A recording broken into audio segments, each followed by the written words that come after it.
السلام علیکم ورحمۃ اللہ وبرکاتہ۔ وعلیکم السلام ورحمۃ اللہ وبرکاتہ۔ مولانا صاحب، میرا ایک سوال ہے۔ میں نے اپنی بیوی کو 15 تاریخ کو طلاق دی 15 کو طلاق دی ہے۔ اور 14 تاریخ کو میں نے اس سے ہم بستری کی، تو کیا میری طلاق ہو جائے گی؟ نحمدہ ونصلی علی رسولہ الکریم، اما بعد۔ یہ سوال بہت کلیئر ہے اور اس کا جواب دینے میں مجھے کوئی بھی کسی طرح کی دشواری میں محسوس نہیں کرتا، کیونکہ اس آدمی نے اپنی بات کو بہت صحیح طریقے سے بیان کیا ہے۔ ہمیں جو کاؤنسلنگ سیشن بک کرنے کے لیے ہم آپ سے کہتے ہیں کہ آپ کاؤنسلنگ سیشن بک کر لیجئے، اس کی فیس جو آپ افورڈیبل ہو، آپ کی جیب جس کو برداشت کرتی ہو۔ ویسے تو میں 400 ریال کاؤنسلنگ سیشن کے چارج کرتا ہوں، لیکن اگر آپ 400 ریال کو سپورٹ کریں بہت اچھی بات ہے۔ اگر کوئی یہ کہے کہ بھئی میں 400 نہیں دے سکتا، میں یہ افورڈ کر سکتا ہوں، تو ایسی صورت میں ہم آپ کو تسلی سے سنیں گے اور پھر سمجھائیں گے کہ یہ طلاق ہوئی ہے یا نہیں ہوئی ہے۔ اس سے یہ فائدہ ہوگا کہ آپ کے دل میں جو سوال کرنے کا طریقہ آپ کو یا آپ کے سماج نے نہیں سکھایا ہے وہ ہم آپ کو سکھائیں گے۔ جیسے اس بھائی نے ٹو دا پوائنٹ بات کی ہے کہ میں نے ایک دن پہلے مباشرت کی اور اگلے دن طلاق دے دی، تو ایسی صورت میں بالکل اسی طرح کا سوال پوچھا جا رہا ہے۔ لیکن ہمارے یہاں جو پرابلم ہوتی ہے وہ یہ کہ وہ یہ نہیں پوچھ پاتے کہ، اور ان کو بھی یہ پتہ بھی نہیں ہوتا کہ سوال کیسے کیا جائے گا۔ کچھ ایسے امور ہیں جن امور کو اگر ہم زیر گفتگو لے کر آئیں گے تو پتہ چلے گا کہ یہ تو طلاق ہی نہیں ہوئی ہے۔ یہاں سوال سائل یہ کہہ سکتا ہے کہ میں نے 1 ہفتے پہلے طلاق سے اپنی بیوی سے مباشرت کی تھی، ایسی صورت میں کیا طلاق ہو جائے گی؟ یہاں تو 1 دن کی بات کی جا رہی ہے۔ کیا میں نے اپنی بیوی سے جب وہ حیض سے پاک ہوئی تھی تو اس سے فوراً ہم بستری کر لی تھی اور طلاق اس کو میں نے دی تھی 20 دن کے بعد، جبکہ دوسرا حیض اس کو ہونے والا تھا اور وہ حیض سے نہیں تھی؟ کیا ایسی صورت میں طلاق ہو جائے گی؟ چلیے اس کی وضاحت میں آپ کی خدمت میں پیش کرنا چاہتا ہوں تاکہ ہمارے بہن بھائیوں کے گھر آباد رہیں اور انہیں نظر بد سے بچایا جا سکے۔ مفتی مملکت سعودی عرب سے سوڈان سے ایک کال آئی ہے، وہ پوچھنا چاہ رہی ہیں۔ ہم یہ جو سوال و جواب کی نشست آپ کی خدمت میں پیش کرتے ہیں، یہ سعودی عرب کا ایک بہت ہی اہم پروگرام ہے، نور علی الدرب۔ اس پر سعودی عرب کے کبار علماء مشائخ تشریف لاتے ہیں اور وہ لوگوں کے سوالوں کے جواب دیتے ہیں، تو یہ اس کی بات کی جا رہی ہے۔ کیا حامل عورت اور حائض عورت کو طلاق ہو جاتی ہے یا نہیں ہوتی؟ ہم نے تو یہ بھی سنا ہے کہ حاملہ عورت کو طلاق نہیں ہوتی، اور کیا ایسا ہے کہ اگر طلاق دی جائے تو پھر وہ جب پاک ہوگی تب طلاق ہو جائے گی؟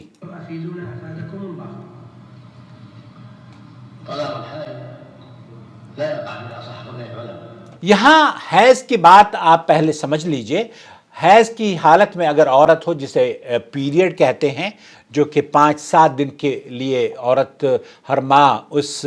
بیماری سے گزرتی ہے، ایسی صورت میں جمہور اہل علم اس طلاق کو قبول کرتے ہیں، لیکن شیخ بن باز یہ کہہ رہے ہیں کہ صحیح بات یہ ہے کہ اس طلاق کو قبول نہیں کیا جانا چاہیے۔ جمہور کا تو موقف یہ ہے کہ طلاق ہو جاتی ہے، لیکن صحیح موقف یہ ہے کہ طلاق نہیں ہوتی۔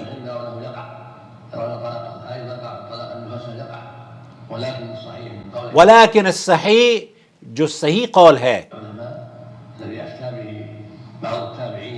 اسی کو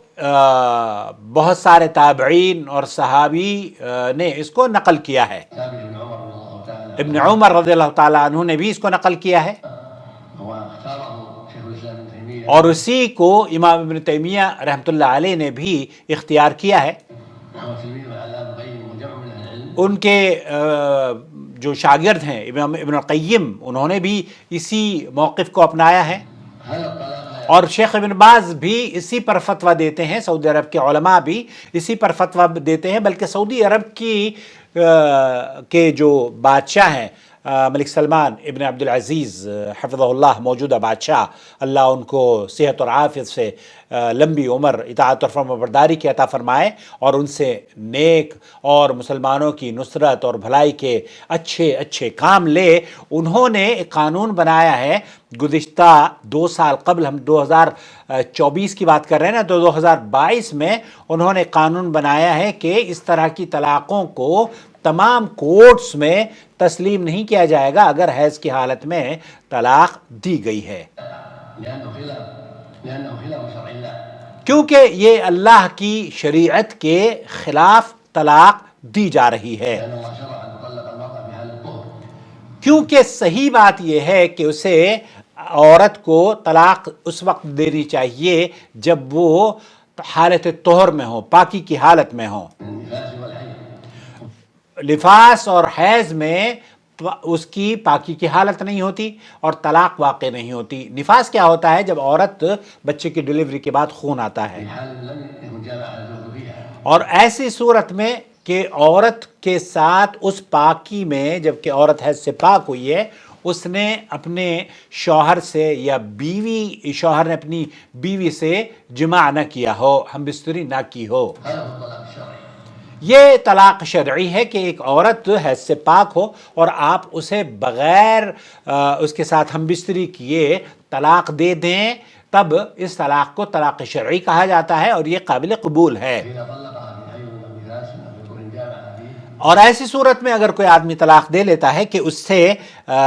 ہم بستری کی ہے یا نفاس کی حالت میں ہے یا ایسی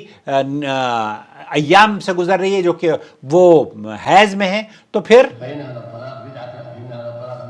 یہ طلاق بدعی ہے، اس طلاق کو بدعی طلاق کہا جاتا ہے اور اس طلاق کو قبول نہیں کیا جاتا۔ صحیح بات یہ ہے کہ اسے قبول نہیں کیا جانا چاہیے، اور یہ طلاق لا یقع من قول علماء، اور کیونکہ اللہ رب العالمین نے قرآن کریم میں اس بات کا حکم دیا ہے، یا ایھا النبی اذا طلقتم النساء،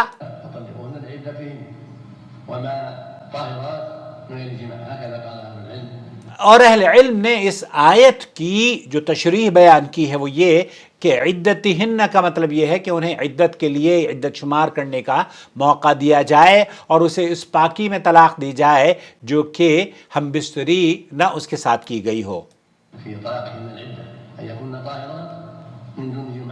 من دون جماع، او من حیض بھی نہیں ہے اور آپ نے ان کے ساتھ ہم بستری بھی نہیں کی ہے۔ یہ وہ طلاق العدہ ہے جس کو شمار کیا جائے گا اگر آپ نے صحیح وقت پر طلاق دی ہے۔ یہاں بہت سارے لوگوں کو شک اور شبہ ہوتا ہے کہ جناب ہم تو طلاق دینا چاہتے تھے، بھائی طلاق دینا چاہتے تھے، لیکن آپ نے جس وقت کا تعین کیا ہے وہ وقت صحیح وقت نہیں تھا، کیونکہ اس طلاق کو جو کہ آپ نے غلط طریقے اور غلط وقت پر دی ہے اسے اہل علم نے طلاق بدعی کے دائرے میں رکھا ہے، اور علماء کے یہاں، ہمارے یہاں انڈیا پاکستان کے علماء طلاق بدعی کو قبول کر لیتے ہیں، لیکن سعودی عرب کے علماء کا موقف یہ ہے، کیونکہ اللہ کے رسول صلی اللہ علیہ وسلم نے فرمایا ہے من عمل عملا لیس علیہ امرنا فہو رد، اگر کوئی کام ایسا کرتا ہے جس پر ہمارا حکم نہیں تو وہ مردود ہے، قابل قبول نہیں ہے۔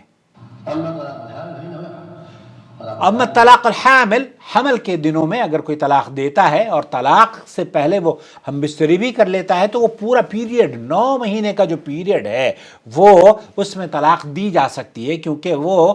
حمل کی کیفیت ہے، اور جب آپ نے اپنی بیوی سے مباشرت کر لی اور طلاق دے دی اور وہ حاملہ ہے تو ایسی صورت میں وہ 9 مہینے جب تک کہ بچہ پیٹ میں ہے اس کی عدت رہے گی۔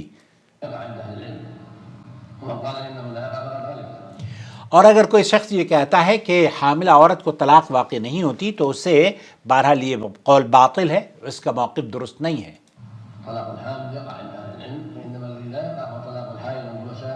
جو طلاق نہیں ہوتی ہے وہ حائضہ اور نفسا یا اس عورت کی طلاق جس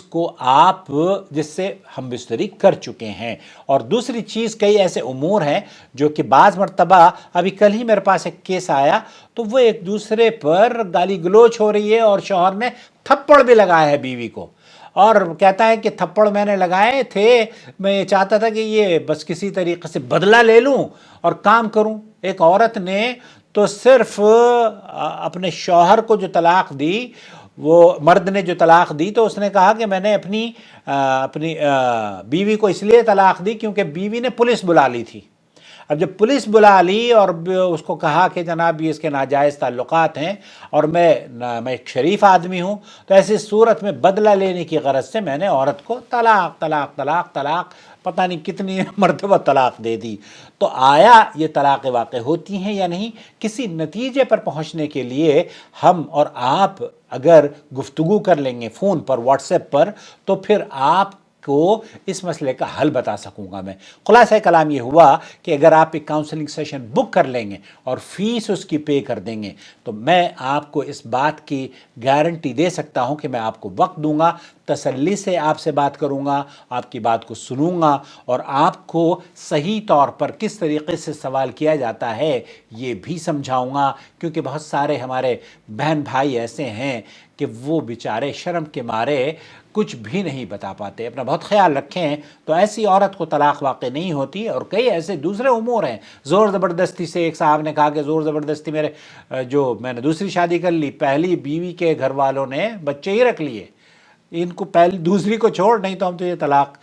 مجبور کر دیا۔ تو بہرحال ایسی صورت میں بھی زور زبردستی کی یا نفاس کی حالت میں یا شراب کی کیفیت میں یا جادو کی کیفیت میں کئی ایسے امور ہیں جو کہ طلاق واقع نہیں ہوتی۔ بلکہ اگر میں کہوں، میرا تجربہ تو یہ ہے کہ 99.9% طلاقیں ہند و پاک میں ہوتی نہیں ہیں، یہ تو مولوی کرا دیتا ہے اور پھر حلالے کے سینٹر کے دروازے کھل جاتے ہیں اور آپ کی بیوی بچیوں اور آپ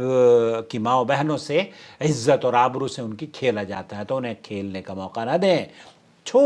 ایک ایسا اماؤنٹ جو آپ افورڈیبل ہو آپ کے لیے، وہ چینل کو سپورٹ کر دیں، چینل آپ کی سپورٹ کرے گا۔ اپنا بہت خیال رکھیں۔ يعلم الناس ويرشد الناس من طريق الإذاعة، من طريق الكتابة والصحافة، من طريق التلفاز، يعلم الناس دينهم.